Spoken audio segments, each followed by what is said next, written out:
Ya, hari ini perkaranya Pak Kul dan Pak Ipam dan Bu Sri kita menghadirkan dari LKPP dan para prinsipal.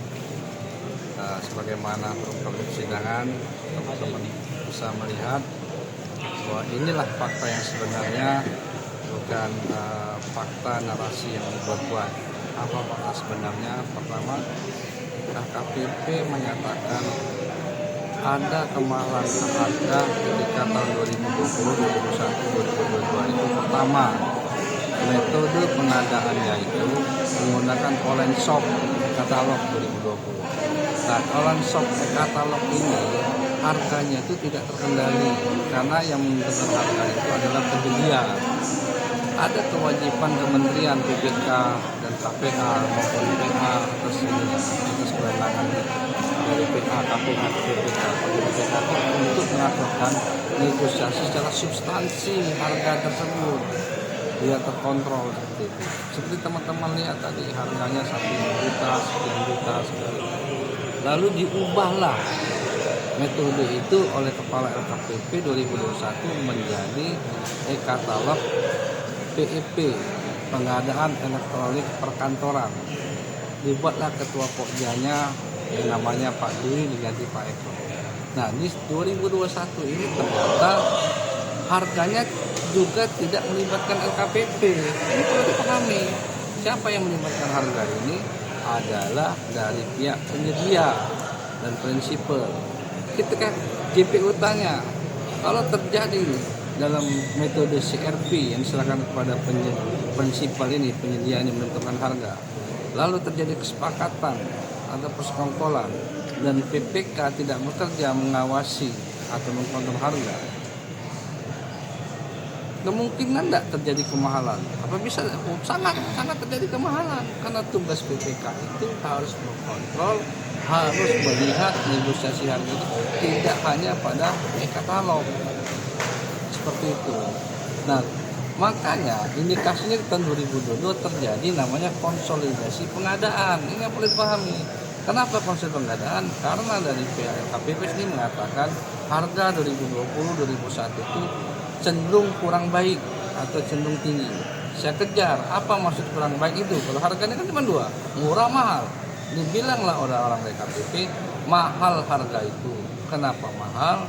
Itu tadi, karena metodenya adalah metode SRP, diserahkan tanggung jawab ke penyedia, tetapi penyedianya tidak dikontrol oleh pihak kementerian sebagai pemilik terkait harga tersebut. Nah, di 2022 juga itu ketika konsolidasi harga itu tidak diberikan harga sebenarnya, alasannya rahasia perusahaan.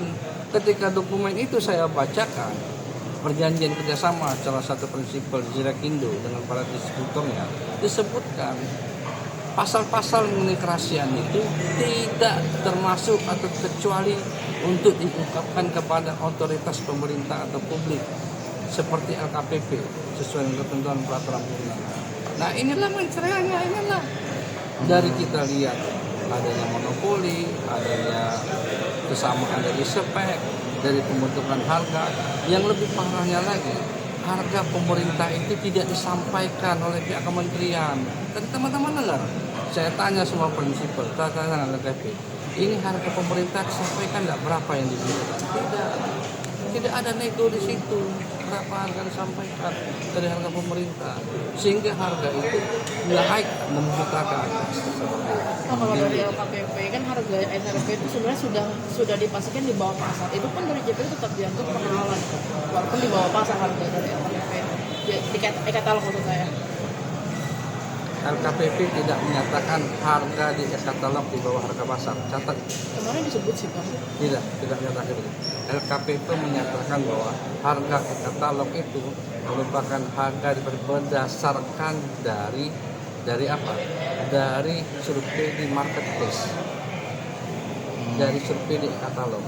Yang menjadi persoalan teman-teman, ya kan?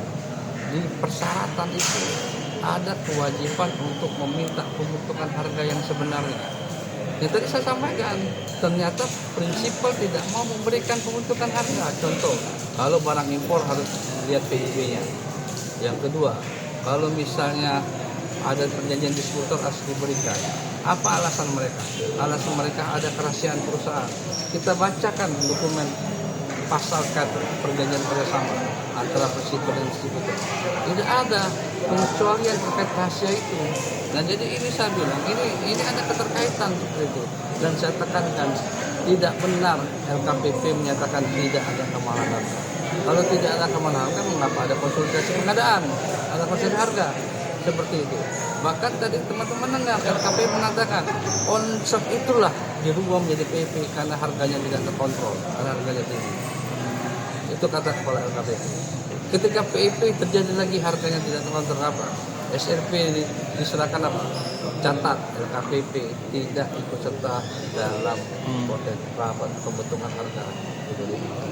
2022 baru melibatkan LKPP, itu pun pembentukan harganya berdasarkan CRP dan tidak diberikan data pembentukan harga yang sebenarnya dalam pengadaan tersebut. Bang, dari Ekapos 3 juta ya sementara di Ekata Langit 800. itu selisihnya itu kira-kira Nah itulah yang kita sebut kemahalan harga sehingga terjadi kerugian negara. Sebenarnya negara tidak harus membeli harga 6.800.000. Negara harus membeli berapa harga pembentukan harga sebenarnya ditambah pajak ditambah margin keuntungan yang sah.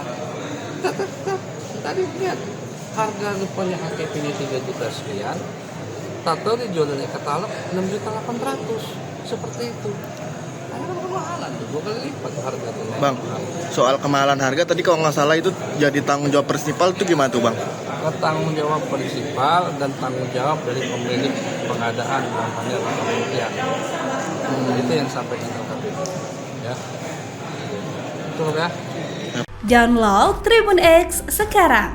Menghadirkan lokal menjadi Indonesia.